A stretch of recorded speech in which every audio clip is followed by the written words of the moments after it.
Sorry, another one of those application crashes. Should be a Russian cyber attack.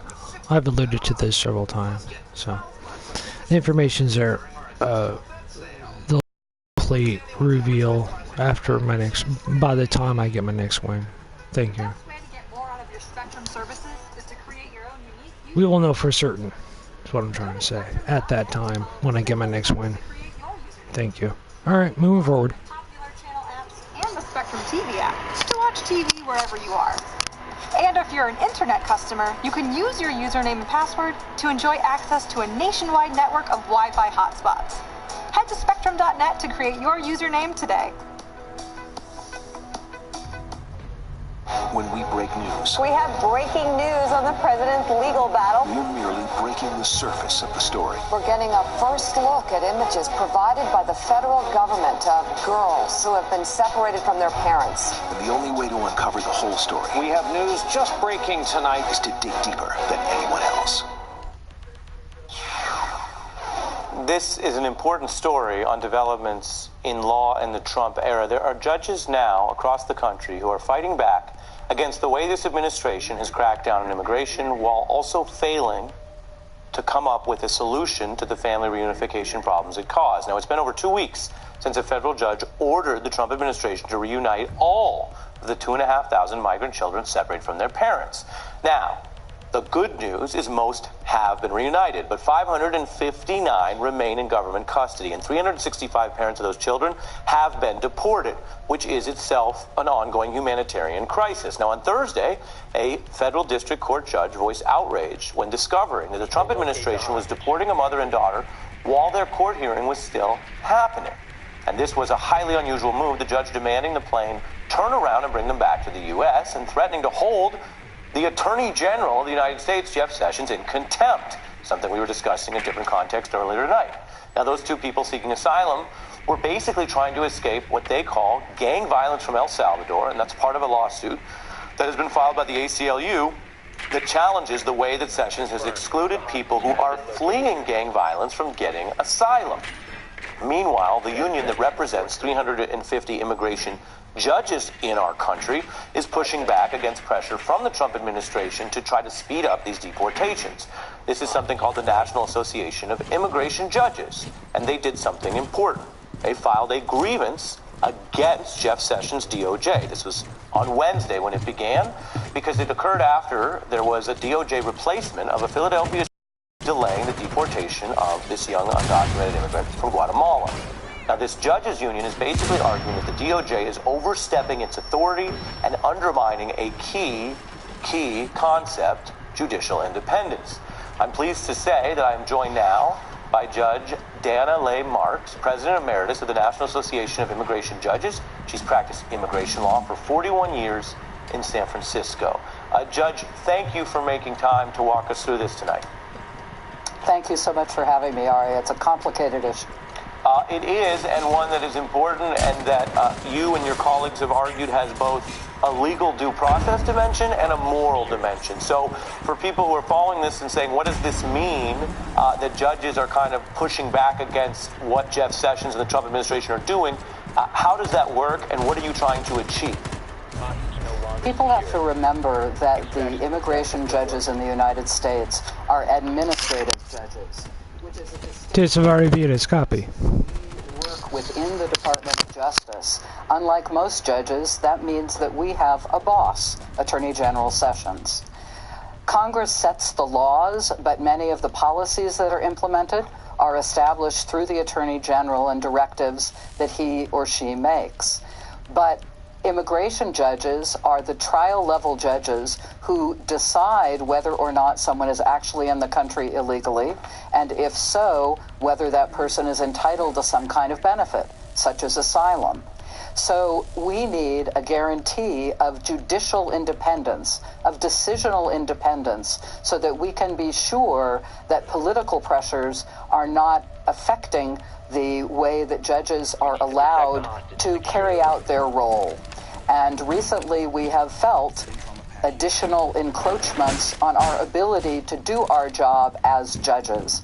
And that's what brought us to this very unusual step of choosing to take an individual's case, a labor union grievance for a sitting immigration judge, and for our association to join with this judge and to publicly release what the grievance is, in order to help highlight how our decisional independence is being encroached upon. Just to pause on that, because you're running through a lot of important stuff. Is it fair to say that your organization has taken this, as you put it, unusual step because of your view of how extreme the Jeff Sessions encroachment has been on what would otherwise be your authority to handle these cases? That is accurate, but I want to make it clear as well that we are not a partisan organization. We are a professional association, and we have had criticisms of encroachment on our independence in different ways, smaller ways, by several administrations, both Democratic and Republican. And we have pushed back, but not quite as dramatically as we're doing now. Do you believe, or have evidence to support the belief, that the administration doesn't really want to solve the remaining cases, that part of the problem is that while they've been ordered to fix the problem they created, there is still some lack of desire or commitment to reuniting all the families? The evidence that might exist to support that argument is the fact that since the Department of Homeland Security has been created about 15 years ago, the budget for the Department of Homeland Security rose by 400%. And yet the budget for the Immigration Court was only increased by 72%. That really becomes dramatic when you realize that we were under-resourced at the beginning.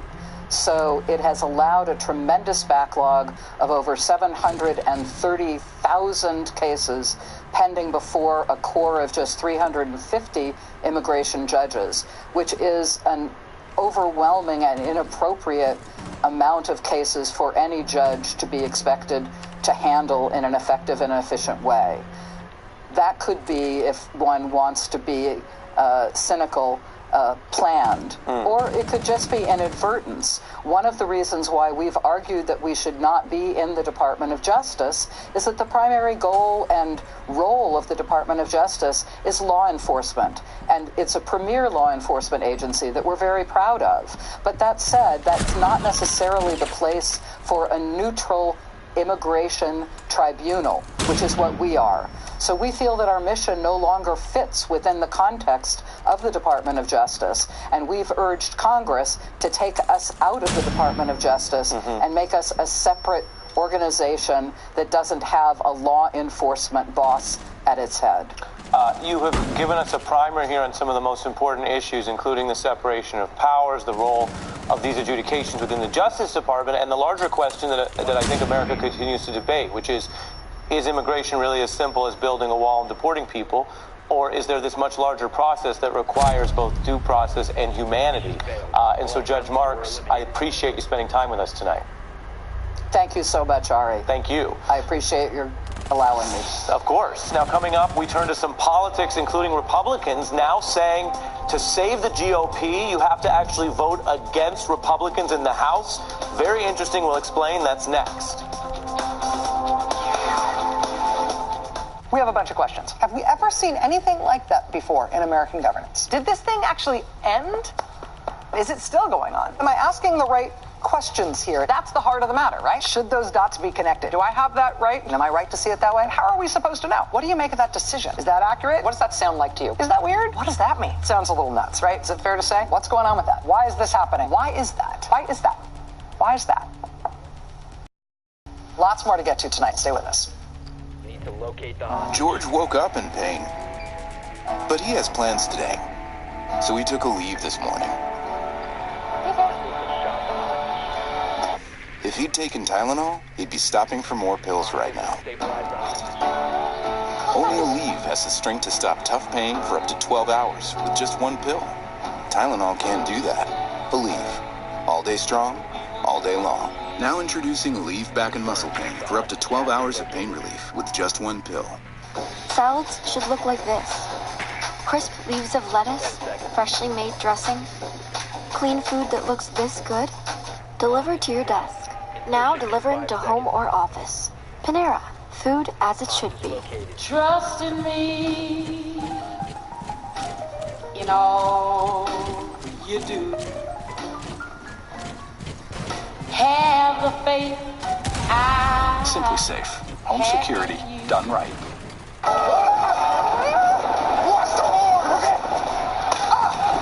What you don't see can hurt you. Today's connected world is full of threats you may not see if you just monitor your credit to help protect your identity. LifeLock sees more, like your personal information on the dark web. And now with the power of Norton, we detect threats like ransomware too, to help protect your identity and devices. Plus, if there's an identity theft problem, we'll work to fix it with our $1 million protection package. Get new LifeLock with Norton, starting at $9.99 a month. When you're up against the ropes, only one thing to do. Keep fighting. Never give up. We're all fighting for something. From executive producer Mark Burnett. The Knockout Series returns. The Contender. The new season premieres only on Epix. Booking a flight at the last minute doesn't have to be expensive. Just go to Priceline. It's the best place to book a flight a few days before my trip and still save up to 40%. Just tap and go. For the best savings on flights, go to Priceline. At Farmers, we've seen almost everything, so we know how to cover almost anything, even vengeful vermin.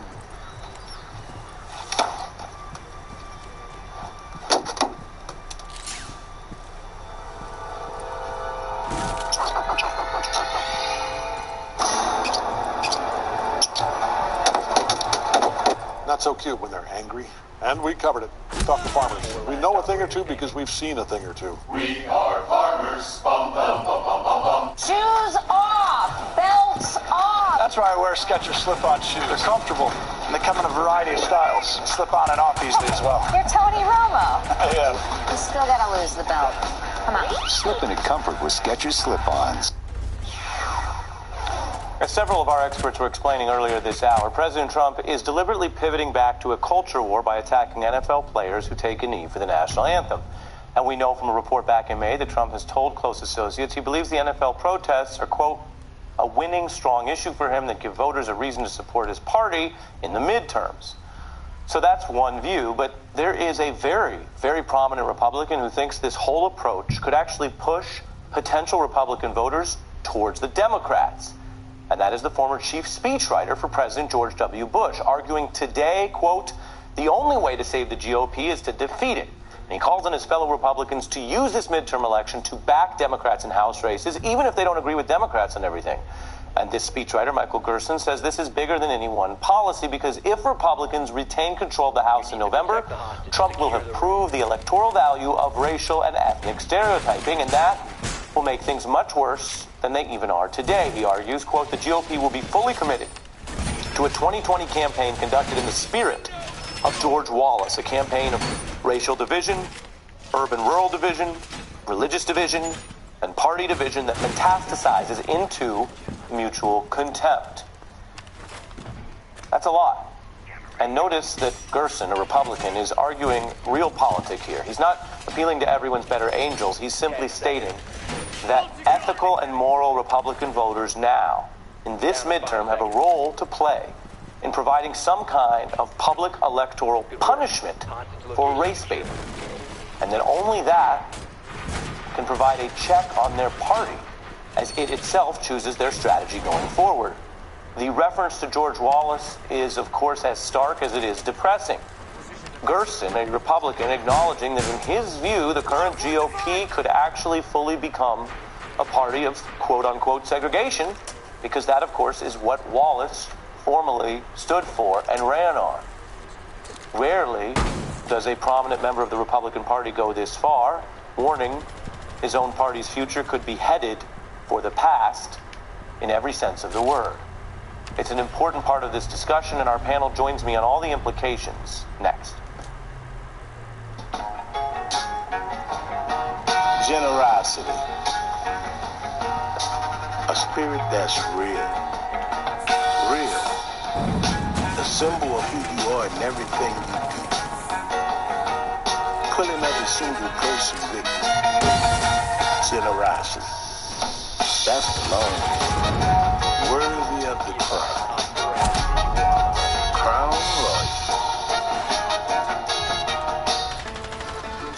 that bandage would protect me? See the new skin over there? How could you not know it's the flexible liquid bandage? It seals out bad stuff like water and dirt. Hey, there's a spray, too. New skin. Apply, seal, heal. Candace Miller tackles a hairy issue, fostering dogs. But the powerful 2-in-1 Bissell Pet Hair Eraser Liftoff goes just about anywhere with our exclusive tangle-free technology. Bye-bye, mess. Who says being cheap is a good thing? We do. Cheapaware.com. There's nothing wrong with being cheap, with having fun, with saving money.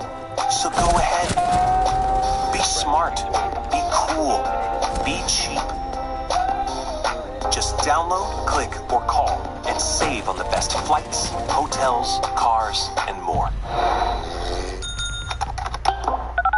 Cheapaware.com. Go ahead. Be cheap. I was looking for somebody who wanted to find love. At eHarmony, we ask you questions so that we can match you for a lasting connection. I found my person. I really found my true love on eHarmony. eHarmony.com, the #1 trusted dating site. Start for free today. I'm gonna tell my mama that I'm a traveler. I'm gonna follow the sun. Now I'm gonna tell my mama that I'm a traveler. Transitions. Right under control. We just got married. We're all under one roof now. Congratulations. Thank you. How many kids? My 2, his 3. Along with 2 dogs and Jake, our new parrot. That is quite the family. Quite a lot of colleges to pay for, though. A lot of colleges. Financial advice. Yeah, but I'm pretty sure it's the same plan they sold me before. Well, your situation's totally changed now. Right? How about a plan that works for 5 kids, 2 dogs, and Jake over here? That'd be great. That would be great. That okay with you, Jake? Get a portfolio that works for you now and as your needs change. From TD Ameritrade Investment So, how do you like that DirecTV Select Double Play deal from AT&T? Hey, I love sports, but there's no ESPN. There's no CBS Sports Network. And there's no ABC Sports Network or Fox Sports 1. All Spectrum TV packages include all those popular sports channels and more. DirecTV Select is missing them. And there's no Weather Channel. That's one empty bundle. That's their thing, but it sure isn't mine. For the deal you really want, forget AT&T. Choose Spectrum. I tell everybody about Poshmark. It's such an easy app to use. I can just open it up, sell items, buy items. I have made over $5,000 in the last month. Get $5 off your first order. Download the free Poshmark app now and use offer code LOVEPOSH.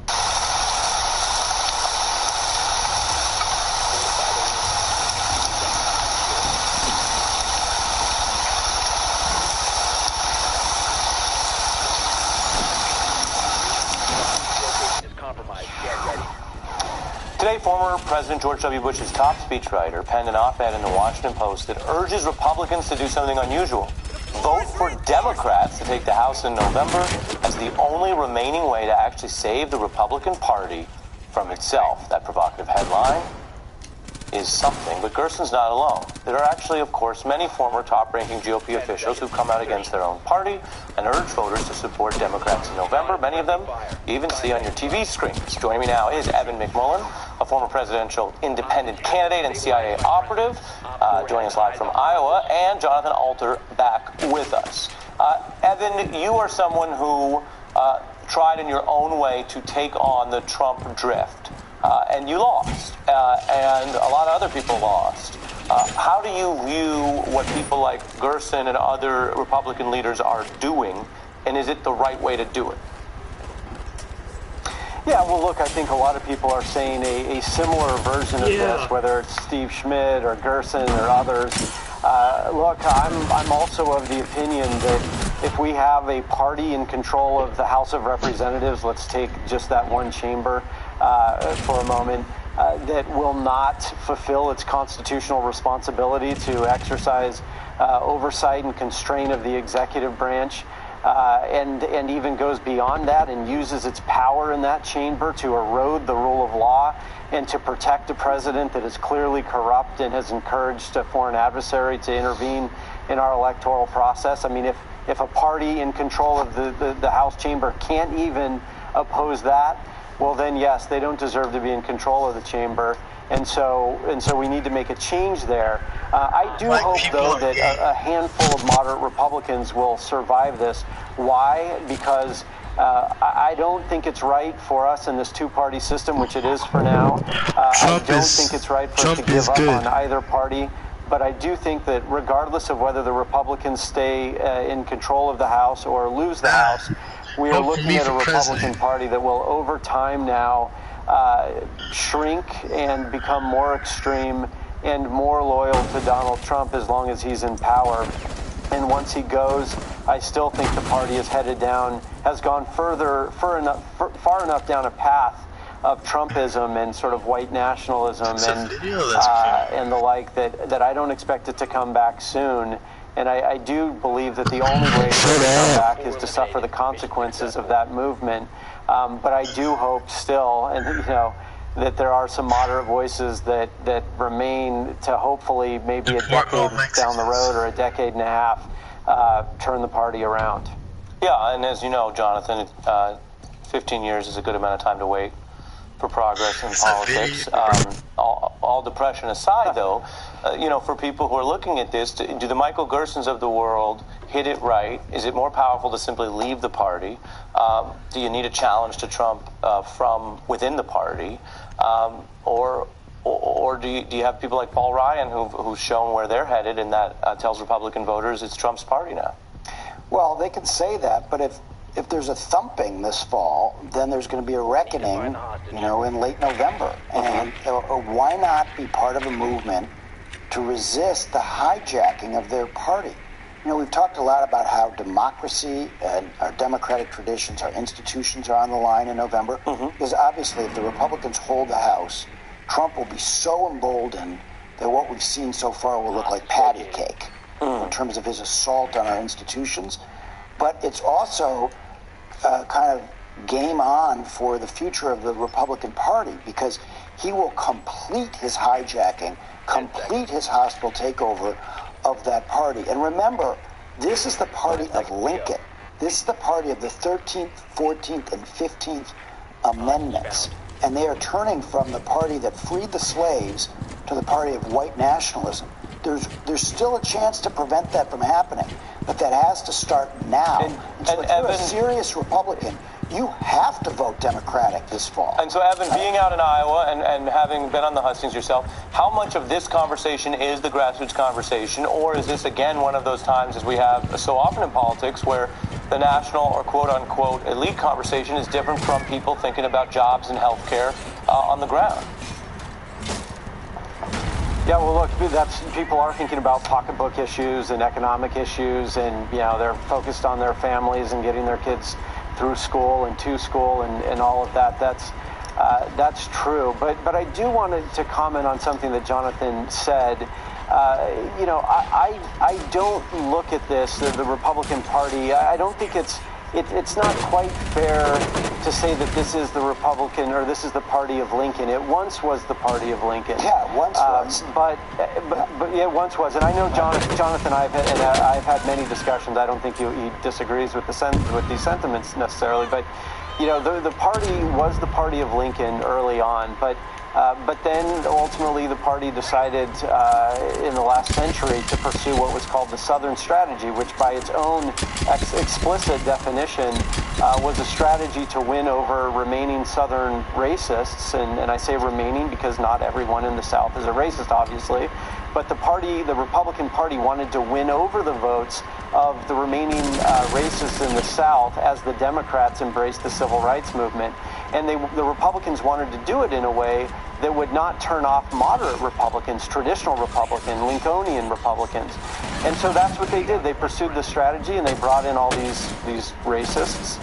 And the party has not been the same ever since. And we, the Republican Party, I'll say, has been on a path since then that has led to where we are now. And so where I differ with maybe the way Jonathan explained it a little bit was that this was not a hijacking by Donald Trump. The party's been on this path for a while, and it's going to take a while to get it back. But let's just look at one issue, immigration. So until very recently, the Republican Party, for all the racism that you rightly point to, in the not-so-distant past, they were pretty good on immigration. Both Bushes were for comprehensive immigration reform. They were not a white nationalist party even 5 years ago. So, this is something that Donald Trump has done a lot to accelerate. Evan and Jonathan, thank you both. Tonight's last word is up next. Some believe if it's not German, it's not luxury performance. So we brought these Infiniti SUVs to Germany with American families to drive them. This truck is only for German luxury auto, not for family or SUV. VC turbo. It's like 2 engines in one. How did Germany not do that first? The Infiniti family of SUVs. There's nothing traditional about it. Lease the Infiniti QX50 for $399 a month at the Start Your Own Legacy summer sales event. Infiniti. Empower the drive. If you live with diabetes, why fingerstick when you can scan? With the Freestyle Libre, a continuous glucose monitoring system, you can check your glucose levels anytime without fingersticks. With the Freestyle Libre system, just scan the sensor and manage your diabetes. You can do it without fingersticks. Freestyle Libre is available with a prescription at participating pharmacies. Learn more at freestylelibre.us. 23andMe immediately stood out because they offered health testing as well. Taking the actions I've taken because of this knowledge has definitely improved the quality of my life. Know more about you and your DNA at 23andme.com. We use Angie's List because we can always find great local pros. For any type of home project. I use Angie's List because it's free. Free to read reviews. Check their ratings. They can even match my project to qualified pros. Go to angieslist.com today. If your moderate to severe ulcerative colitis or Crohn's symptoms are holding you back, and your current treatment hasn't worked well enough, it may be time for a change. Ask your doctor about Entyvio, the only biologic developed and approved just for UC and Crohn's. Entyvio works at the site of inflammation in the GI tract and is clinically proven to help many patients achieve both symptom relief and remission. Infusion and serious allergic reactions can happen during or after treatment. Entyvio may increase risk of infection, which can be serious. PML, a rare, serious, potentially fatal brain infection caused by a virus, may be possible.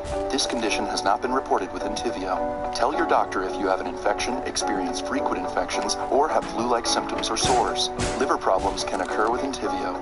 If your UC or Crohn's treatment isn't working for you, ask your gastroenterologist about Entyvio. Entyvio, relief and remission within reach. Fact is, every insurance company hopes you drive safely. But Allstate actually helps you drive safely with DriveWise. It lets you know when you go too fast and brake too hard.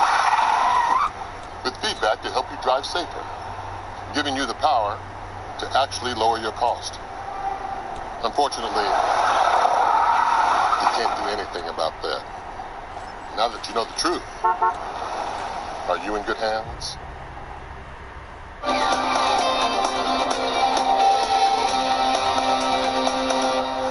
If it's 2018, our late night comedic friends have plenty to work with, and here's what they're up to for the last word. I am sure that Rudy Giuliani spends big chunks of his days chain-smoking cigarettes, white-knuckling it, just hoping that another tweet doesn't show up. Well, of course he's white-knuckling it. If his knuckles were any other color, Trump wouldn't have hired him. Shortly after it aired, Giuliani tweeted, "There is a moron on Fox claiming I chain smoke cigarettes worrying about the president's tweets. Don't smoke cigarettes." Sir, you had me at "there is a moron on Fox." And that is tonight's last word. Now, if you're looking for me, you can always catch us at 6 p.m. Eastern on The Beat. On Monday, I'll be joined by Richard Painter, Malcolm Mafia prosecutor Kathy Fleming. The 11th hour with Brian Williams starts right now. Tonight, President Trump's lawyers take to the airwaves, teaming up to trash the Russia investigation on conservative radio. And there's more trouble for all those gets closer still. Plus drama at the Manafort trial as well. Proceedings were delayed for hours. The defense goes to work next week.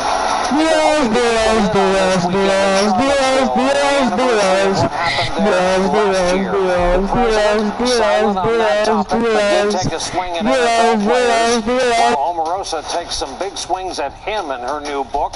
All of it a part of the 11th hour on a Friday night. Well, good evening once again from our NBC News headquarters here in New York. Day 568 of the Trump administration. And like Opie and Anthony and Mike and the Mad Dog before them, the president's lead lawyers, Jay and Rudy, co-hosted a radio show today. It was Sean Hannity's daily radio show. And so their appearance suited everyone involved in this way. Hannity was off and needed someone to fill in, and it allowed the lawyers to road test some of their theories in their defense of the President of the United States. Hey, welcome to the Sean Hannity Show. Jay Sekulow and Mayor Rudy Giuliani. How about that? Giuliani and Sekulow. Isn't that nice? For purposes of right now, my colleague and co-counsel in a case involving a Russia inquiry that we're engaged in. You may have read something about it. We're also going to be taking your calls. These two attorneys are now a big part of the effort to discredit the investigation and Mueller and his team. Before today's radio appearance, Giuliani sent this out, and we quote, "Maybe it's time for Attorney General Sessions to appoint a special counsel to investigate the conspiracy to defeat Donald Trump by buying and disseminating false dossiers, obtaining illegal wires, and commencing baseless FBI investigations." Later, he looked to amplify that message with his radio co-host and real-life co-counsel, Jay Sekulow. I think if I were the Attorney General, I would appoint an independent counsel. And I'd appoint the independent counsel for two purposes. Purpose number one, to appropriately prosecute the people who violated these laws. Comey clearly leaked a document that he wasn't supposed to leak. If you look at the scope and nature of this inquiry, the way it started, the corruption at the outset, it surely looks like an illegitimate investigation. The President of the United States said this a long time back, that it's a witch hunt. Giuliani also brought up Mueller's effort to have a sit-down interview with the president and talked about the Trump legal team's concern about what might happen if that interview takes place. I think what we have to get clear is the fact that a lot of people interpret it this way. Well, if he's telling the truth, why wouldn't he just go in and testify? Hey, welcome to the real world. The fact is, he is telling the truth. We're walking him into a possible perjury trap, not because he isn't telling the truth, but because somebody else isn't telling the truth, who they would credit, namely Comey. That last bit was too much for former federal prosecutor Mimi Rocha, former assistant U.S. attorney for the Southern District of New York, who said the following tonight on this network. I think Giuliani has been skirting the line and, you know, in my opinion, has now gone over the line of violating the rules of professional conduct as a lawyer. Meanwhile, the special counsel appears to be dialing up the pressure on other witnesses in this investigation, specifically anyone tied to Roger Stone, anyone in his orbit. Mueller has a number of Stone's past associates now firmly on his radar tonight.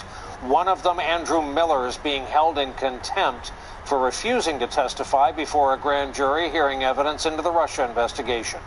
Another Roger Stone associate, Kristen Davis, did testify in front of the grand jury just today. This was after she voluntarily spoke to investigators last week. And Randy Credico, who has been reported to be the back channel between Stone and WikiLeaks founder Julian Assange, has been subpoenaed to appear before the grand jury September 7th. That could be seen as an indication this investigation will not be over or paused by the first of the month, as Trump's lawyers have demanded. Sam Nunberg, former Trump campaign advisor linked to Roger Stone, has already testified before a Mueller grand jury. He was on this network earlier today and offered this prediction. Ultimately, Mueller wants to indict Roger. I think that this indictment is going to have a very splashy, sexy charge, conspiracy to defraud, something to do with hacking of the emails. So let's bring in our leadoff panel on a Friday night. Frank Figliuzzi, former FBI Assistant Director for Counterintelligence, who in the past has worked for Robert Mueller. Ken Vogel, political reporter for the New York Times, who has not. And Annie Carney, White House reporter for Politico, who has been busy today for reasons we will get to. So, Frank, let's begin with you. What do you make? And more importantly, what will Robert Mueller and his team make of the president's co-counsel on the radio today? There's only one conclusion that I'm able to draw from this onslaught now in the last several days of just public appearances by two guys posing as lawyers trying to get their clients some airtime. And that is that they seem increasingly convinced that we're headed toward impeachment proceedings. Why do I say that?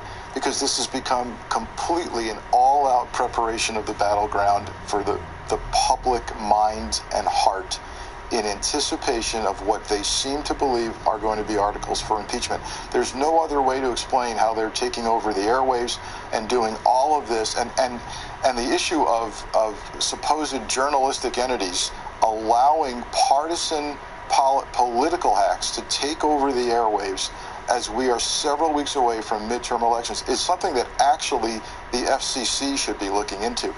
They're preparing for impeachment, and they're trying to win hearts and minds. Ken, they did so, I imagine, not being a lawyer, but a layperson, at some professional peril. Listen to what Mimi Rocha said. I suppose it could attract some attention. American Bar Association type stuff. Does the base need that much bolstering that these guys have to dog and pony it across XM radio? Well, Brian, it's very much a part of the PR strategy that the president himself has led and set the tone for.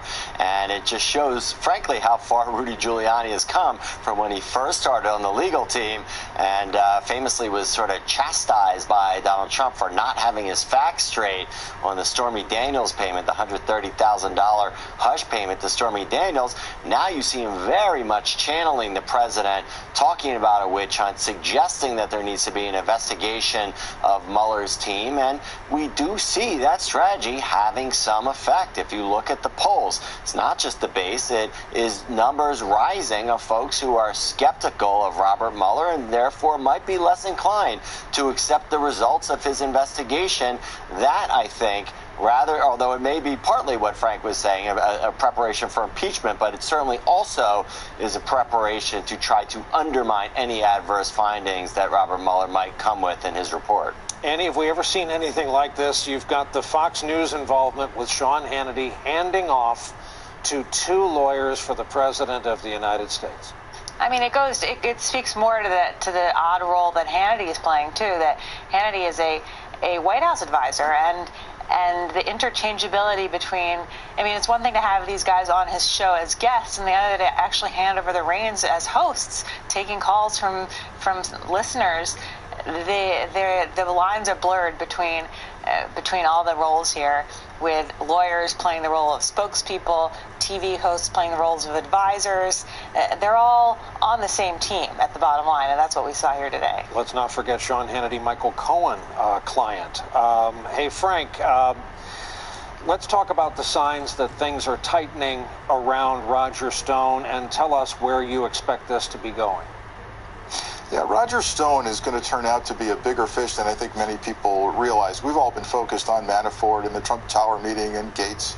But while we're focused on that, Mueller's been ratcheting up the effort on Stone. And why is he doing that? Because I believe that Stone can put the crime in the collusion concept. By that I mean the mysterious connections between Stone, WikiLeaks, Julian Assange, and the hacking into the DNC and the release of those emails. Mueller is focused on that like a laser because that's where you put meat on the bones of collusion. That's where you get hacking charges. You get emoluments clause charges.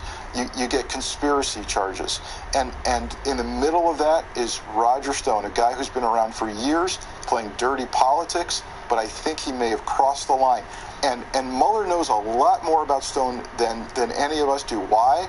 Because the U.S. intelligence community has been monitoring WikiLeaks and Julian Assange. They consider Julian Assange a criminal, and it's possible, Brian, that Roger Stone may have actually tripped into coverage by the U.S. intelligence community of Assange and WikiLeaks, and it's possible that Mueller has all of that documentation, even intercepts, and is sitting there with it, knowing exactly what Stone said and did with Julian. And Ken, as no one needs to remind you, that last part of what Frank just said, in effect, the equivalent of walking through the beam of a spotlight would be a very bad look for Roger Stone. So, Ken, given what you know, talk about what Stone has called his 40-year friendship with Donald Trump and the kind of damage a guy like that could do. Yeah, it's possible. I also think, though, that Roger Stone, Frank used a very apt phrase, tripped into. Roger Stone has made a long career out of sort of exaggerating this role and his significance in some of these episodes of dark arts and dirty tricks, all the way back from Watergate, where he was just the tiniest bit player in the Nixon operation, but has managed to make a whole career out of this sort of personification of himself as a dirty trickster. And I think this ends up being a little bit of careful what you wish for. It's true that he was sort of a bit player by the end on the Trump campaign, but that he also continued to try to insert himself in ways that were sort of at the margins, and that he did interact with an internet persona, this Guccifer 2, that now Mueller's, one of his recent indictments has revealed, was in fact operated by Russian intelligence. So he sort of almost by accident became the very sort of character that he portrayed himself as, and it may ultimately be his undoing. Hey, Annie, I've been reading and following you all day, and I need you to perform a service for the nice people watching tonight on a Friday night in August. Our deal is we send them off into the good night, knowing everything there is to know on all of the stories out there. That's where you come in. You get to tell our audience everything they need to know about this new book by Omarosa, including but not limited to a scene where the president is eating paper, and the fact that she gave an NPR interview, apparently, that conflicted with a tale in the book about the president's alleged use of the N-word. Have at it. It's a lot. So Omarosa was fired from the White House last December, and she gets the prize for being the first tell-all memoir out of this White House, and it's a weird one because there's questions about Omarosa's credibility. What is in here is true, but her allegations are serious. She claims first out of the gate that she calls the president a bigot, a misogynist, all the bad words. She says that he used the N-word, and she has tapes to prove it. This is where she contradicted herself. In the book, she writes that she has not heard the tape of him calling the N-word, but she has confirmed its existence. In the NPR interview, she claims that she heard him say it herself. I think that's what it is. She claims that he ate a piece of paper when Michael Cohen, I think, was walking into the office to hide it from his lawyer. He ate it. She claims that Ivanka Trump, the first daughter, was responsible for ordering up the list of leakers in the White House who would be fired. Apparently, Ivanka tries to project a persona who is above the fray and cares about women's empowerment only. Omarosa portrays her as cutthroat as her father in a wig. So the allegations are tremendous. Where this falls on the credibility matrix, with Michael Wolff's book suffered from some questions of credibility and what's real and what's not. How do you judge Omarosa's book is a big question, but she certainly has a nice runway on a nice August weekend to have the news cycle to herself. And for all the kids watching, don't eat paper. If you're seeing this at home, this from the generation thought it was a good idea to eat paste in school. I can't thank you guys enough. Frank Figluzzi, Ken Vogel, Annie Carney, our Omarosa correspondent for Just Tonight. Thank you all so very much. Have a great weekend. And coming up for us, what we think might have been happening behind the scenes during that lengthy and unusual delay in the Manafort trial today. And later, preparing for a tense weekend in Charlottesville on of course, the one-year anniversary of that fatal confrontation. And then in Washington, where white supremacists and counter-protesters will square off, some of them within earshot of the White House. The 11th hour on a Friday night just getting underway. There's a locally owned Ace in over 5,000 neighborhoods. That's twice as many helpful hardware locations as any of the warehouse stores. But we're not about numbers. We're about helping neighbors, because each of our stores is a part of your community.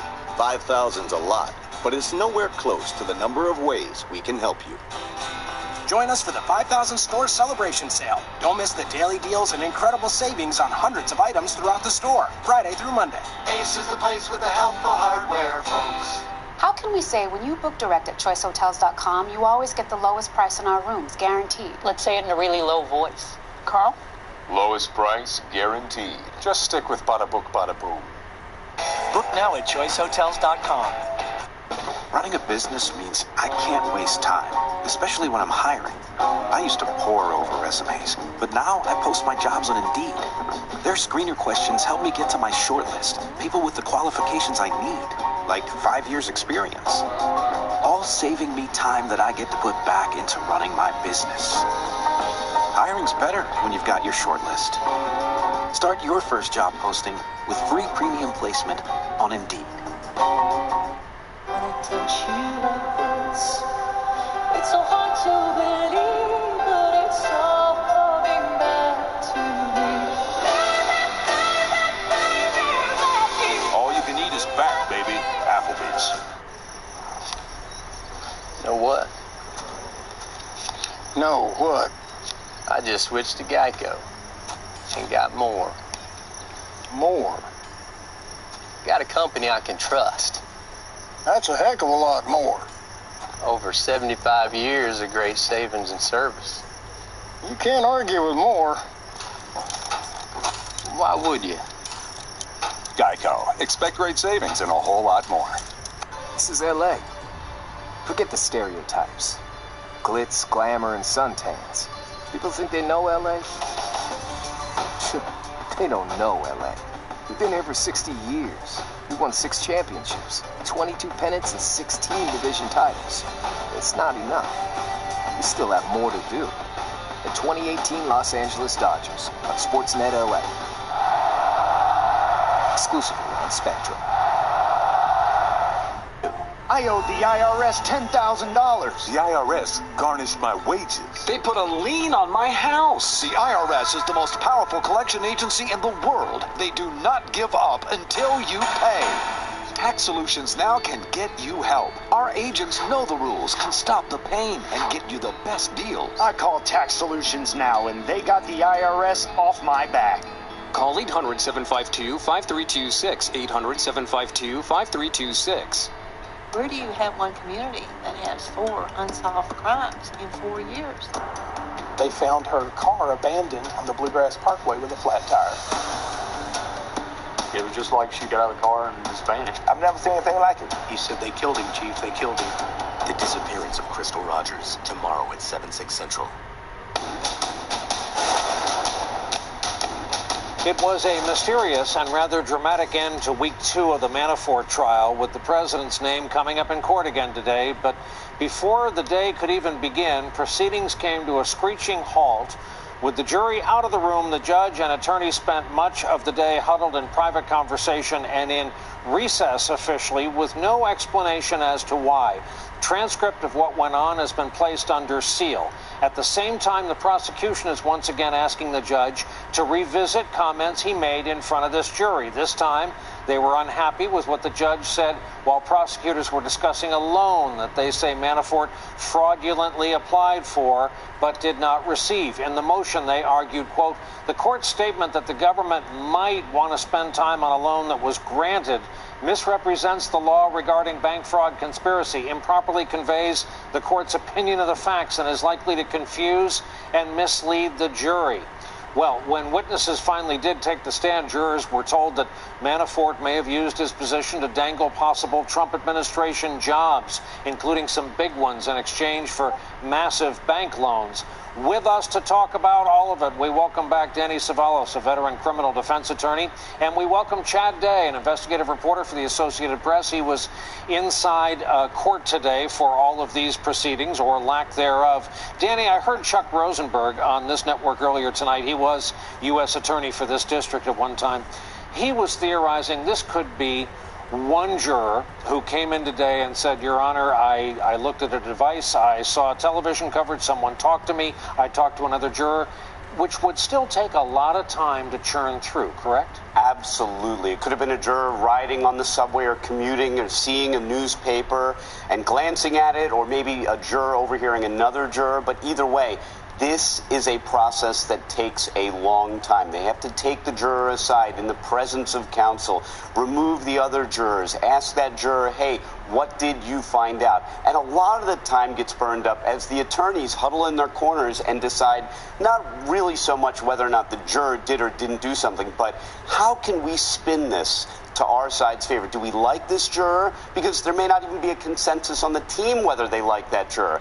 One attorney for the defense may say that's a good juror for us, and the other might say, no, we got to get him out of there. And that's why this can take so long, because it is a lot of back and forth just because a juror might have flipped on the TV at the wrong time. So, Chad, you were there. What was it like? Again, we don't know what it is you witnessed, but what was it like witnessing it? Right, so we'd expected the prosecution to come in and rest their case today, and instead we were greeted by a 20-minute huddle between the attorneys and Judge Ellis, and we, like you say, there wasn't really any kind of explanation for why there was a delay. He recessed till the afternoon, but we did get a couple of things that kind of back up what Danny is saying, is that the judge at one point actually left the courtroom towards the jury room, and then later on when the proceedings actually started, he admonished the jury several times to not discuss the case amongst themselves, not discuss the case with anyone else, and even kind of cracked a joke about don't even comment on the attire of the witnesses. So I think all signs are kind of pointing toward this being some kind of jury issue, but like you say, the transcript is under seal and we won't know for some time. Now, Danny, we get into your line of work. The defense goes to work. They're under no obligation to call any witnesses. What work do they have to do, and what do you think they'll do? Right. Many times, you're right, many times the defense calls no witnesses at all. They rely on just attacking the government's case. In a case like this, there are not many defenses in such a paper-intensive case, but here's what the Manafort team needs to do. They need to focus on Gates, that the orders came from Gates. They need to focus on that which the bank employees, when they testify, they don't have a dog in the fight. They're not biased witnesses. They're not cooperating witnesses. Some of them, they just have to, defense has to point out that this isn't necessarily fraud. He may have put it this way, and Airbnb has another policy that allows this, and that's not really inaccurate, and at least if it is inaccurate, it's not intentionally so. So the defense has a lot of work to do, because this has been a paper-intensive case with a cooperating witness who got up there on the stand and for all his sins pointed out the defendant and said, that's my former cohort, he done did it. Hey, Chad, I love covering trials, if only to test all the theories that people have. Like among journalists and lawyers, you often hear people say, if you watch the jury, a jury that has just cleared the defendant is going to come in and make strong eye contact. They're proud of what they did. A jury that has just nicked him or her, found them guilty, is going to avert their eyes. Stuff like that we journalists watch the jury box for. Having said that, what's the dynamic with the jury, which I know you've been watching sitting there? Right, so I've been in the trial for the last 2 weeks, and, the jury seems to really be paying attention. There have been some times where the subject matter has gotten quite dry, and so, we have seen the jury kind of, maybe not nod off, but not be paying that much attention. But, Rick Gates' testimony definitely got their attention, and I think they've really been keying in on discussion of the lavish lifestyle and also really following the tax case. The prosecution put on an expert witness who was testifying about how much money, $16 million that he says should have been reported on his taxes. And I could tell that they were taking notes and they were keeping up with that testimony. And so, it's a complex case, but these are really kind of simple charges. Did you report offshore bank accounts on your taxes? Did you pay your taxes, pay enough taxes that you were supposed to? And did you lie to get loans? And so I think that so far they've really been keeping up with what the prosecution's been putting in front of them. $16 million on a tax return. Sooner or later, you're talking about large amounts that might attract some attention. Can't thank you gentlemen enough after a long week, after a long final day of that week, and this trial, which is stretching into, week 3. Danny Savalos, Chad Day. Really appreciate it, gentlemen. Thanks. Coming up, security tight around the University of Virginia, in the streets of that town as well. 1 year after the violent protests with white supremacists. We are live in Charlottesville. We'll have that when we continue.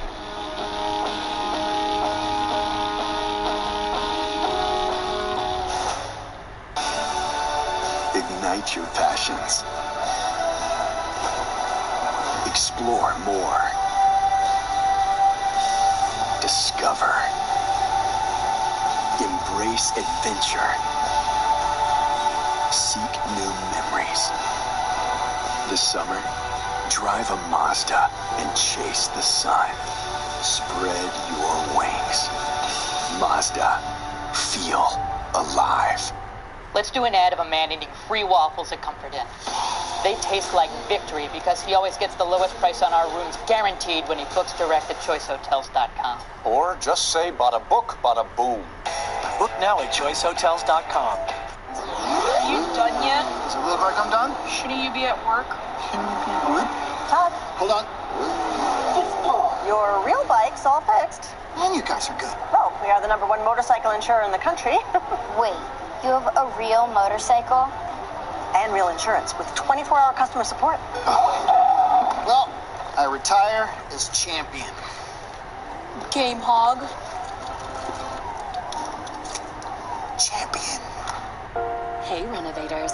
Time to dream bigger. Wayfair, you're my new secret weapon. You got what I need for my renovation. I love all these options, so much to choose from. Bedrooms and basements, even my kitchen, your service is sweet. And my job is complete. Wayfair, here I come. Start your renovation at wayfair.com. I'm all about living joyfully. The new United Explorer card hooks me up. Getting more for getting away. Traveling lighter. Getting settled. Rewarded. Learn more at theexplorercard.com. Who would have thought? Who would have guessed? An energy company helping cars emit less. Making cars lighter. It's a good place to start. Advanced oils for those hard-working parts. Fuels that go further, so drivers pump less. Improving efficiency is what we do best. Energy lives here. Hi, I've been with DirecTV for about a year now, and it's like my bill is suddenly almost doubled. Yeah, that's the year 2 price hike, but don't think of it as a bill. Think of it as a thank you with taxes and fees. A what? Or it's like a poem that doesn't rhyme and costs money. Sorry, I'm not following. Yeah, a price hike poem written by the billing department, which you're now calling the poetry department. So I signed up for 2 years, but the price is only good for one? Yes, it's all in the contract. I mean, the legally binding pinky promise. Yeah, of course it is. DirecTV is selling it. Don't buy it. For no contracts or surprises, choose Spectrum. Selected just for you, delivered right to you. Go to tastingroom.com and receive your exclusive tasting kit of world-class wines. Once you get your kit, taste, rate, and build your personal profile one sip at a time. It's a no-brainer. Great wine without the guesswork, backed by our total satisfaction guarantee. Go to tastingroom.com, enter promo code BLEND6, and get your exclusive tasting kit, a $40 value for just $6.95. Tastingroom.com, code BLEND6. Tastingroom.com. Taste, rate, enjoy. Sunday will mark exactly 1 year since that Unite the Right rally in Charlottesville, Virginia, a day of violent clashes between white nationalist groups and counter-protesters that resulted, of course, in the killing of 32-year-old Heather Heyer. Charlottesville has declared a state of emergency in advance ahead of this anniversary. Many streets are closed. No protest permits were granted by the city. And this weekend, Washington, D.C. is bracing for a march organized by that same alt-right group. That march, plus several counter-protests, expected in D.C. on Sunday, some of it in Lafayette Park right across from the White House. But with us from Charlottesville, Virginia tonight is our own Cal Perry. And Cal, there's really no other question except to ask you what it feels like tonight. That is, we're all imagining it feels quite haunting. Yeah, very much so. Look, you can see the outer edge of the security cordon behind me. It is not subtle at all. It is not designed to be subtle. It is designed to send a message that people should stay out of Charlottesville. The 8 to 9 blocks in front of me are going to be completely shut down. No vehicle traffic, pedestrians only. But by way of geography, listen, Charlottesville is a blue dot in a sea of red. This is a liberal town in a conservative part of the country, in a conservative part of the state of Virginia. And so for that reason, you have a statue of Robert E. Lee just 500 meters in front of me. That was supposed to be gone by now because in the heated aftermath of what happened a year ago, of course, it was decided that statue was going to be removed. But not so easy when you start hearing from other voices, especially around the state of Virginia. There's a long list, Brian, of prohibited items that you're not going to be able to bring into this area. Hairspray, bottles, but you can bring guns. People are open carrying tonight in downtown Charlottesville. They're making that point that it is their Second Amendment right to carry weapons, but a lot of people are questioning the police and why it is that that's allowed to happen at the state assembly line. All of that is to paint a picture that Charlottesville is a microcosm of America, and all of the issues that this town is going through, that it has not healed from, is what America is talking about. As we stood outside, Brian, today in this area, a number of people asked us to leave. They said the media is not helping. We don't like the media. They're not allowing this town to heal. And it's a town that just has not healed. So to answer the question that you started with, you know, I think the police have done a great job in sending that message that they understand they did not handle the situation well a year ago. The mayor is gone, the police chief is gone, and so they are letting people know if you want to protest, you're going to do it in Washington, D.C., hopefully not here in Charlottesville, Brian. Well, thank you for that report on that summation from Charlottesville, Virginia. Cal Perry on the scene for us tonight. And with us to talk about all of it and where we've been and where we're headed, Clarence Page, veteran journalist and columnist for the Chicago Tribune. And John Meacham is with us, Pulitzer Prize-winning author and historian. Importantly, his latest book is called The Soul of America, The Battle for Our Better Angels, paging our better angels. Hey, John, what is the year later damage assessment from Charlottesville? Well, there's obviously the memory of Heather Heyer, who stood, as civil rights activists did, throughout the long and tragic Jim Crow era, stood for what we should be, not necessarily what we are all the time. And so I think that's perhaps one of the most important things, to take a moment and realize that someone gave her life trying to protest against the neo-Nazis and the Klansmen who gathered there a year ago. I think that when the history of this era is written, the president's reaction to Charlottesville, the events of August 11th and August 12th, will loom pretty large, because that was the first moment, maybe not the first, but a significant moment where the president seemed to have a very hard time figuring out whether he stood with people like Heather Heyer, who argued that we had to be part of and side with our better angels, or did he stand with David Duke and others? And David Duke said that weekend in Charlottesville a year ago that this is why we elected Donald Trump, was to protect statues like the Robert E. Lee statue, to protest in the way they protested. And when the President of the United States abdicates his moral leadership so decisively and so decidedly, then that set a tone for the ensuing year, and we're still living with those aftershocks. Clarence, you get to write history in real time on a daily basis. Is it possible that when we look back at 2018, part of the subplot is going to be we had both racism and activism, both as concurrent growth stocks? You know, that's a good way to look at it, because it was quite a clash, quite a wake-up call, I would say, that many of us had a year ago, that race relations had gotten this bad only a few years after the optimism that sprung up from Barack Obama's successful campaign. Remember that phrase, post-racial society, yeah. Brian? I never used it, but a lot of people were questioning whether that had happened, and I didn't realize how much my spirits had been lifted and my optimism had gotten inflated until the tragedy hit in Charlottesville a year ago. I have to say, as one who remembers the summer of Kent State, 1970, 4 college students killed in Kent State, Ohio on campus while protesting the war, killed by National Guard troops, another situation that didn't need to happen. People weren't ready for things to escalate like that. The same kind of thing happened in Charlottesville, where the police really underestimated what would happen when the protester, or I should say the Unite the Right, far right-wing factions clashed with Antifa and led to violence there in the streets. They weren't prepared for that. Now, Charlottesville has got hundreds of state troopers who are at the ready. They're in a state of emergency already.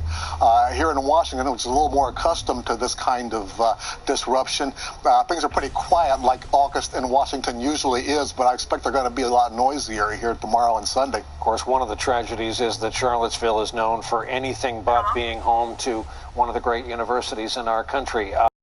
conversation. Both gentlemen, Clarence Page and John Meacham, have agreed to stay with us over this break.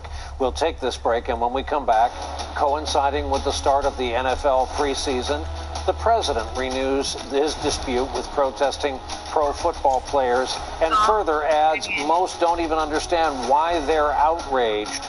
We'll talk about that on the other side.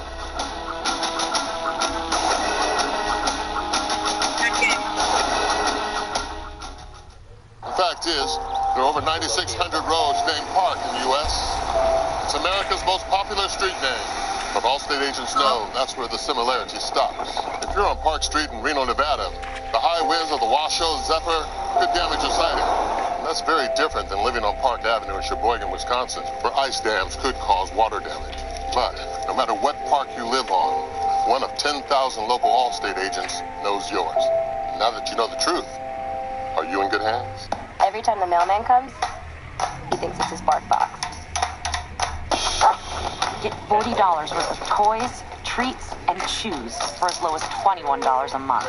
Subscribe today and save at barkbox.com. Bark! Introducing new Smart Mouth Premium Zinc Ion Toothpaste. It is just a different kind of clean feel. There's no gritty, everything feels smooth in there, and it really lasts. Find Smart Mouth Toothpaste right next to Smart Mouth Mouthwash at Walgreens and Walmart. I need new struts for my 2010 Chevy. Let me see struts by AC Delco, KYB, and any under $50. We might be able to get some struts from the warehouse. Why watch the counterman tap on his computer and hope he chooses the right part? Go to rockauto.com. Auto and body parts from hundreds of manufacturers. Choose the brands, prices, and features you want. Auto parts at the lowest price. Conveniently delivered to your home or business. All the parts your car will ever need, Rock Auto. I visualize travel rewards. I receive travel rewards. Going new places. Oh, going out for a bite. Going anytime. Rewarded. Learn more at theexplorercar.com. Your mornings were made for better things than rheumatoid arthritis. Before you and your rheumatologist move to another treatment, ask if Xeljanz XR is right for you. Xeljanz XR is a once-daily pill for adults with moderate to severe RA for whom methotrexate did not work well enough. It can reduce pain, swelling, and further joint damage, even without methotrexate. Xeljanz XR can lower your ability to fight infections, including tuberculosis. Serious, sometimes fatal infections, lymphoma, and other cancers have happened. Don't start Xeljanz XR if you have an infection, tears in the stomach or intestines, low blood cell counts, and higher liver tests and cholesterol levels have happened. Your doctor should perform blood tests before you start and while taking Xeljanz XR and monitor certain liver tests. Tell your doctor if you are in a region where fungal infections are common, and if you have had TB, hepatitis B or C, or are prone to infections. Don't let another morning go by without talking to your rheumatologist about Xeljanz XR. The first survivor of Alzheimer's disease is out there, and the Alzheimer's Association is going to make it happen. But we won't get there without you. Join the fight with the Alzheimer's Association.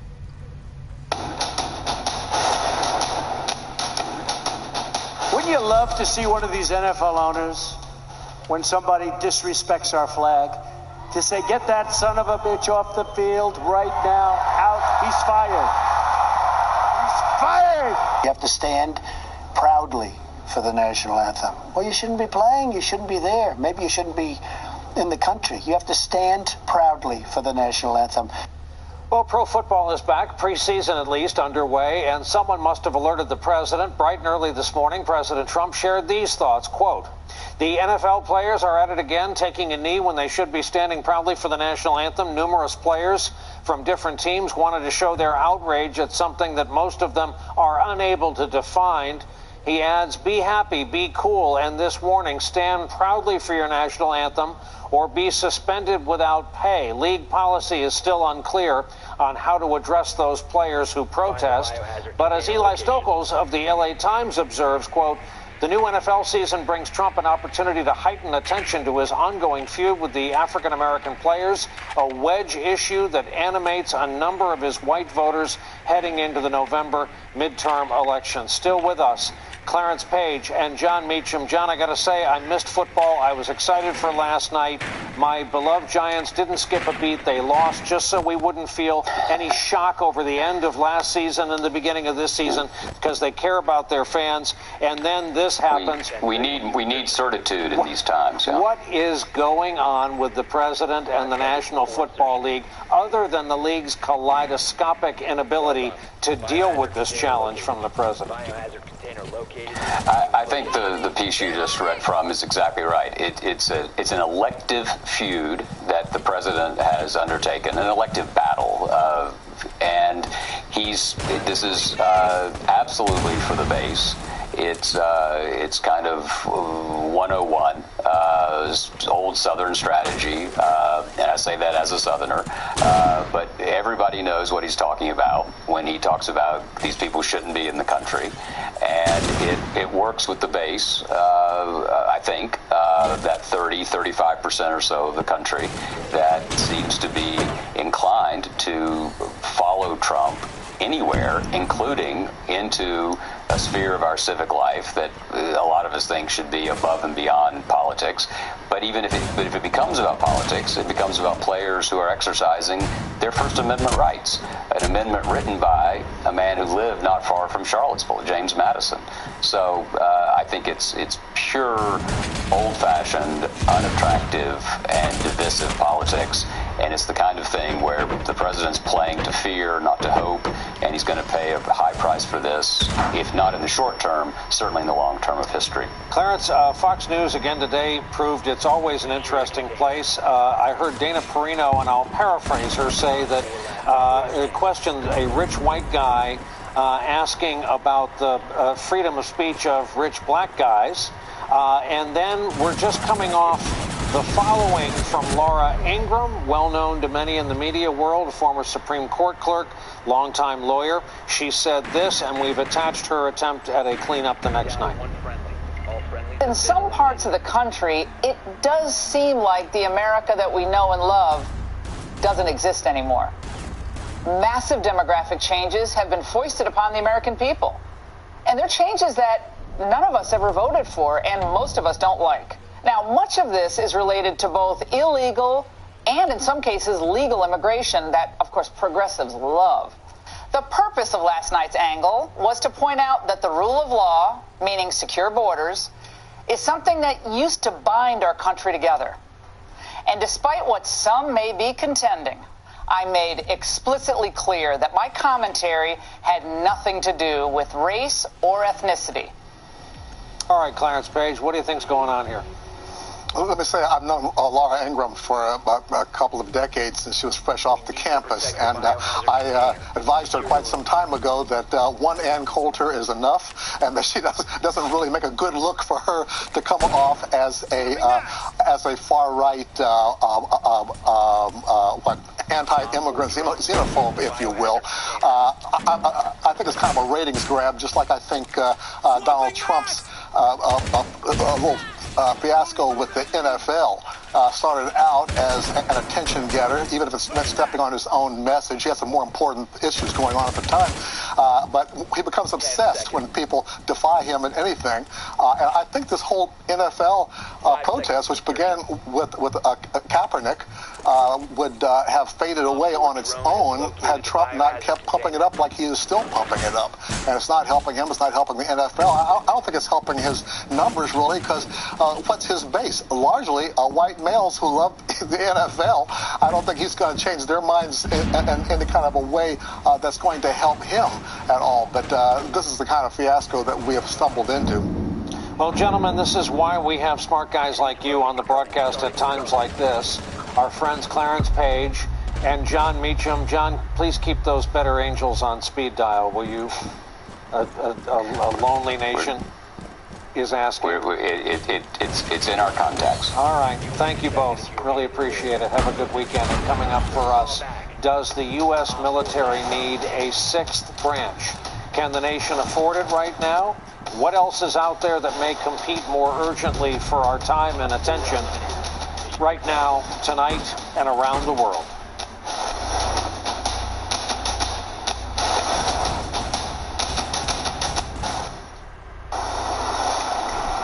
This is the ocean. Oh, let's swim together. And the water clear and clean. It makes Just listen. us feel better. There's so much we want to show her. We needed a car that would last long enough to see it all. Subaru Outback. 98% are still on the road after 10 years. Right now, get 0% APR financing on the 2018 Subaru Outback.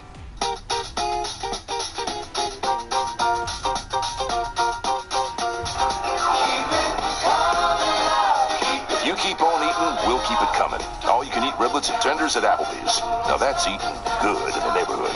When my business started offering online purchases, orders took off. But we didn't have enough cash flow to sustain our inventory. Thankfully, we found Bluevine. Within hours, I was approved for a $75,000 line of credit. Bluevine's line of credit is better than a typical business loan. I have access to cash on demand, and I only pay for what I use. Thanks to Bluevine, I'll never have to scramble for financing again, and I can focus on growing my business. Get up to $250,000 in as fast as 24 hours. Visit bluevine.com and apply today.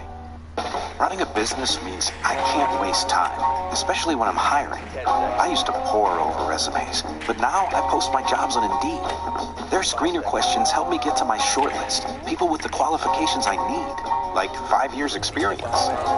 All saving me time that I get to put back into running my business. Hiring's better when you've got your shortlist. Learn how screener questions can save you time when you post your job on Indeed. Here, babe. Nasty nighttime heartburn?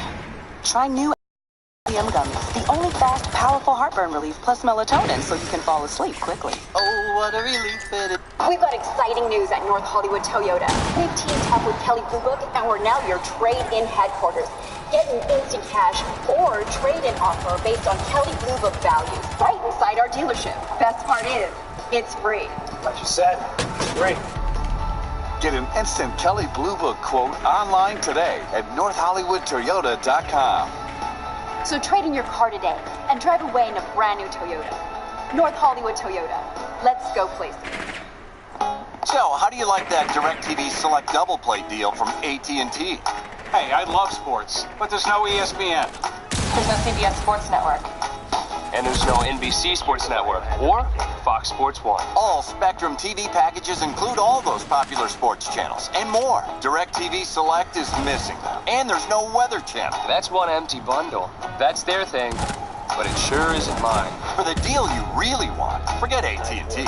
Choose Spectrum. Day.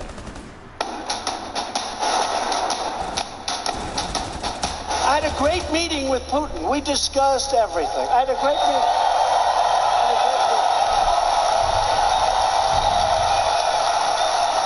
We got along really well. By the way, that's a good thing, not a bad thing.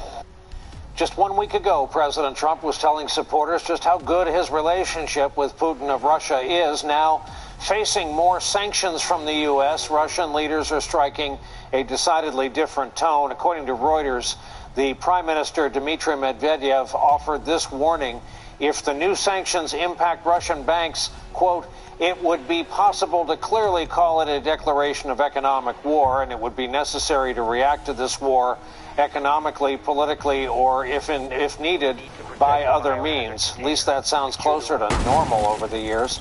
With us tonight, retired four-star U.S. Army General Barry McCaffrey, decorated combat veteran of Vietnam, former battlefield commander in the Persian Gulf, former drug czar for this country, and these days an MSNBC military analyst. General, take them on one at a time, please.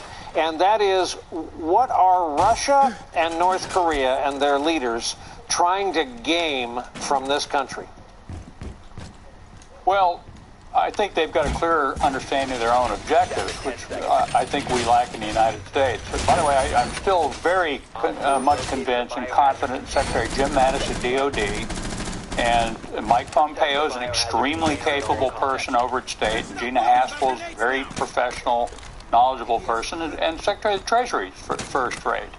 Having said that, the president's reaction to many of these situations, I hate to say this unkindly, borders on fantasy. So, when it comes to North Korea, they're still producing fissile material. They're still producing their ICBMs, which are not yet fully tested. There is zero chance they're going to denuclearize. They're trying to escape sanctions. They're trying to get us out of South Korea. And to some extent, the president's public rhetoric is helping them. That's a problem. When it comes to the Russians, this statement by Medvedev was very unsettling. One thing we shouldn't do is overstate the threat from Russia. They got a lot of nukes, a lot of oil, a minor strategic force in terms of naval power, air power, an army that is not a significant threat to Western Europe. It is the Baltic states, Poland, the Ukraine. So they're batting way above their weight average. Remind people that the economy of Russia is less than that of Italy, less than that of California. This is not a major player. It's run by that. By the way, the roar of that crowd behind the president is what unsettles me. That is something new for our times. This guy's a thug. He murders journalists. He murders the opposition. He murders people overseas. He has eliminated most of the democratic beginnings in the Russian Federation. He's a bad guy. General, I've been wanting to ask you about this Space Force idea. Of course, we already have the U.S. Air Force Space Command, which is a large part of the U.S. Air Force with a task and a mission. What do you make of the Space Force notion and its chance at success? Well, look, the threat is real, particularly from the Chinese and the Russians, but the threshold to threaten our communication satellites is pretty low. I mean, a modest country can build an attack capability. We're spending a lot of money right now and a lot of science on trying to harden it and protect it. Space operations is baked into every service. The Army can't operate without, our smart weapons don't work without space communications. So the Space Force concept as a separate service is one of those intellectually attractive ideas, widely debated. That's a thoroughly stupid idea. I don't think it's going to get funded by Congress. It would be a 10 to 15 year struggle to disentangle every one of those elements and stick it under a new service with new uniforms, civilian secretariat, a new chief, and fight. I don't think it's going to happen, but it's not a very good idea. It's an organizational fix to a functional challenge that I think Mattis is addressing right now, minus new legislation. Give us your 1 minute summation of this president's behavior. And I've heard you put it this way: what if he were a combatant commander in the military? Well, I said actually battalion commander. We got these, I'm over at Fort Benning all day today with these unbelievable experienced warfighters now that are running the Army, Air Force, Navy, Marines, Coasties. The president is, personally, Brian, I've been involved with 3 White Houses fairly closely. I got a lot of years now dealing with business, 15 years. I've been in civil government. I've never seen this level of illogical behavior, anger, impulsiveness, rudeness to the international leadership, never mind his domestic opposition. This is not the correct behavior for a senior executive at any level, never mind the President of the United States. Strong words from an experienced man, General. Always a pleasure to have you on, Barry McCaffrey, with us on a Friday night. Coming up, we remember a friend of ours, a patriot and a warrior and a scholar and an enemy of terrorists everywhere when we come back.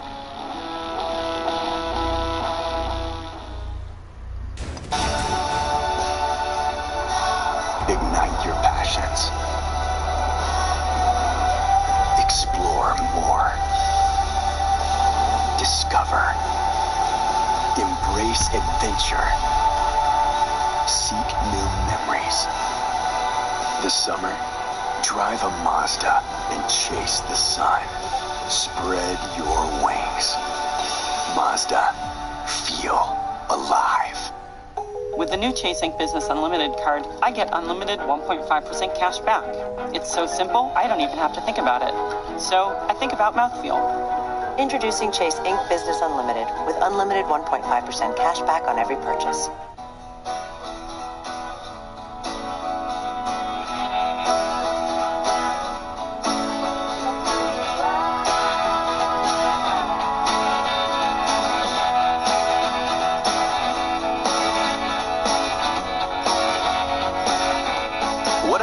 news that makes your business great, promote it with Vistaprint. 500 standard business cards start at just $9.99 when you enter code TVPromo at Vistaprint.com. What will you discover with a lens made by Essilor? Sharper vision, without limits. Days that go from sun up to sundown. A whole world in all its beauty. 3 innovative technologies for our ultimate in vision, clarity, and protection. Together in a single lens. Essilor Ultimate Lens Package. Purchase the Essilor Ultimate Lens Package and get a second pair of qualifying lenses free. Essilor. Better sight, better life. How can we say when you book direct at choicehotels.com, you always get the lowest price in our rooms, guaranteed? Let's get someone to say it with a really low voice. Carl? Lowest price guaranteed.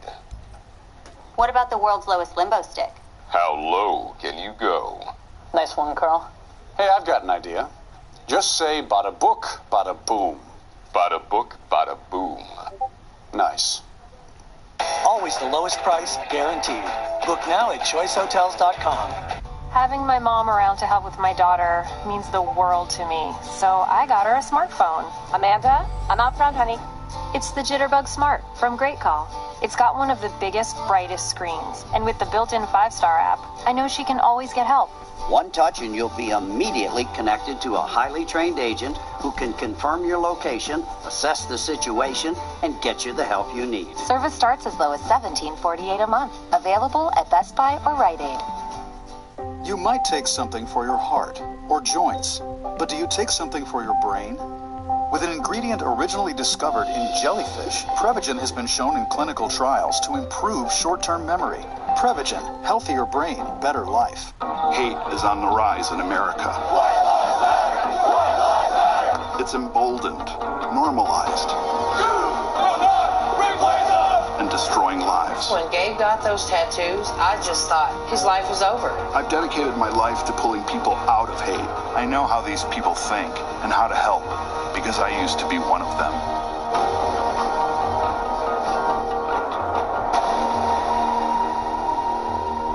Barricade the room. We need to protect the biohazard container. Last thing before we go here tonight, friends and family and colleagues and fellow warriors gathered today to remember a great patriot and public servant, a man who our viewers came to know for his expertise and judgment as our analyst and his steady hand during some scary times. Michael Sheehan died at Walter Reed this past Monday.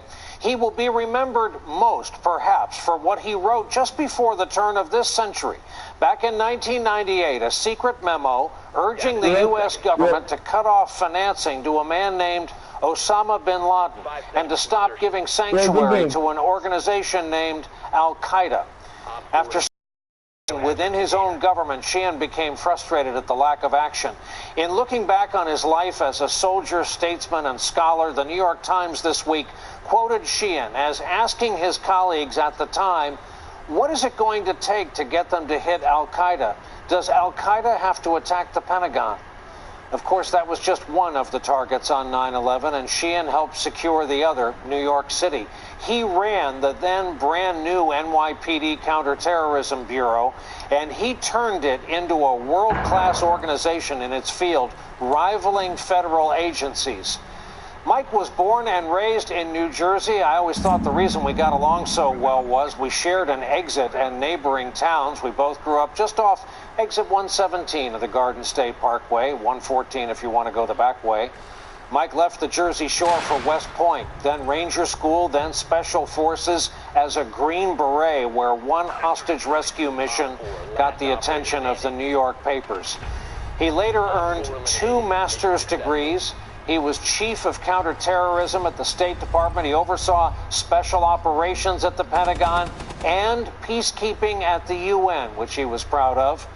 Mike Sheehan, our friend and former colleague, was 63 years old. He fought multiple myeloma as hard as he fought terrorism during his lifetime.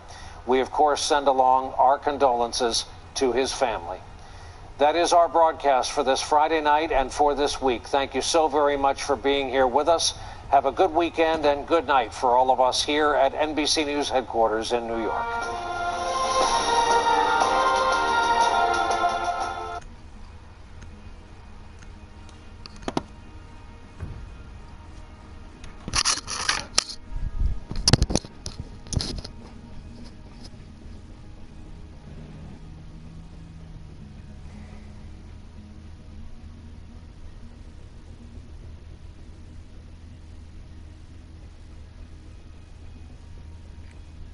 find the biohazard container location.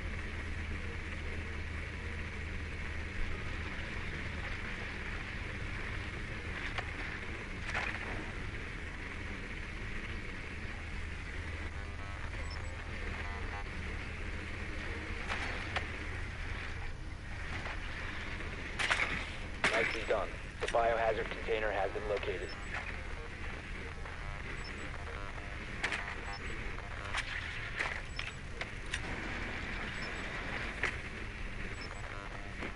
Seconds before insertion. 5 seconds. Biohazard container located. Proceed with location.